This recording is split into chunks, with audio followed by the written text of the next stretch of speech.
Welcome back to Takeout. Thanks for hanging out with us. There are times when I see a lead of a news story that is so startling to me, I have to read it out loud. I did that earlier this week when I came across this piece in the Wall Street Journal. It's going to take a second, so bear with me. Quote, 4 days before Donald Trump's inauguration last year, lieutenants to an Abu Dhabi royal secretly signed a deal with the Trump family to purchase a 49% stake in their fledgling cryptocurrency venture for $500 million, unquote. The piece goes on to say this, quote, the deal marks something unprecedented in American politics, a foreign governmental official taking a major ownership stake in an incoming U.S. president's company, unquote. One of the reporters who broke this story joins me now. Sam Kessler, welcome to the Takeout. It's great to have you here. Who is at the center of this story from the United Arab Emirates? And how close is this person to those in the Trump inner circle? Yeah, thank you so much for having me. And that was a great overview. The person at the center of this deal on the UAE side was actually pictured just a moment ago, Sheikh. He's often referred to, we say this in our story, as the spy sheikh. So he's the head of the UAE's security agencies. He's their spy chief. He's also brother to the president of the UAE. And he was on the other side of this deal, along with a couple of other co-investors. Like you mentioned, it was a $500 million deal for 49% of the president's cryptocurrency firm. And what's really striking about this deal was just the timing of it. So Sheikh Tafnoon, in addition to those roles that I mentioned before, is also he's been tasked with overseeing a vast fortune of companies worth 1.4 or 1.3 now trillion dollars. One of those companies is a AI firm called G42.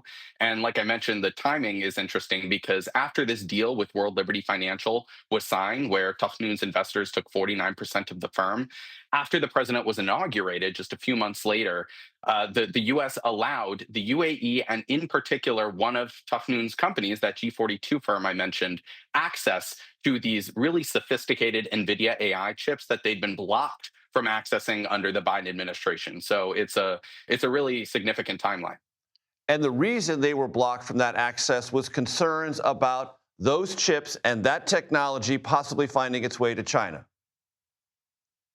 Absolutely. So the Biden administration was concerned that specifically this company, even G42, had links to Chinese tech giants like Huawei. And G42 and Tufnoon's broader empire have said that they've broken those ties, and this was prior to Trump making this deal or changing this policy such that UAE would get access to these chips. But it really is significant. This deal was blocked in previous administrations, or wouldn't have happened in previous administrations, it would seem, due to these national security concerns.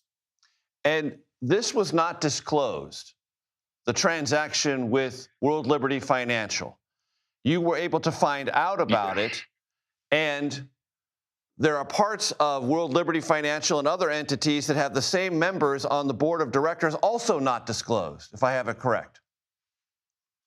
Yeah, that's one of the really extraordinary things about this, the secrecy of it. So the president has done, or rather his broader business empire has done a lot of deals while he's been in office. And most of those deals, we know about them. There's been some level of transparency. This is really extraordinary because we haven't known about it. And it's not certain that we would have ever known about it if not for this reporting. It's been over a year. And you mentioned that there's certain people who are I guess, significant to this reporting.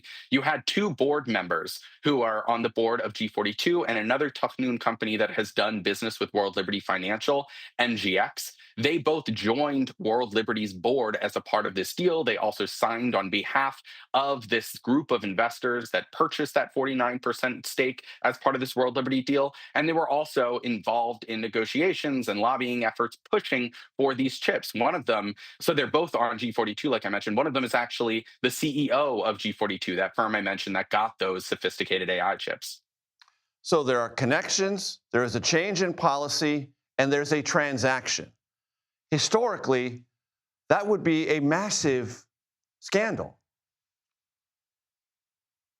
We mentioned in the piece that this is really unprecedented. The way that we frame it in the article is that it is an unprecedented instance of a foreign government official taking a direct stake in a U.S. president's company, and it really is a pretty, I think, rare sort of glimpse, or it really is a rare happening, I guess, in modern, or at least I think just in all of American history. We haven't really seen anything like this.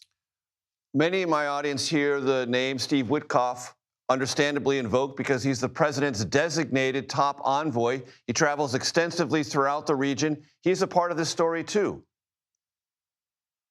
Yeah, so Steve Witkoff is actually a co-founder of World Liberty Financial. At the time that this deal was signed with World Liberty Financial and Sheikh Tafnoon, he had already been named as the incoming envoy to the Middle East under the president. He was also, I mean, he's been involved in deal making across the region. He is not just, envoy is a sort of vague term, but he really has been at the center of a lot of deals, from Gaza peace to, of course, policy affecting the Gulf and the UAE.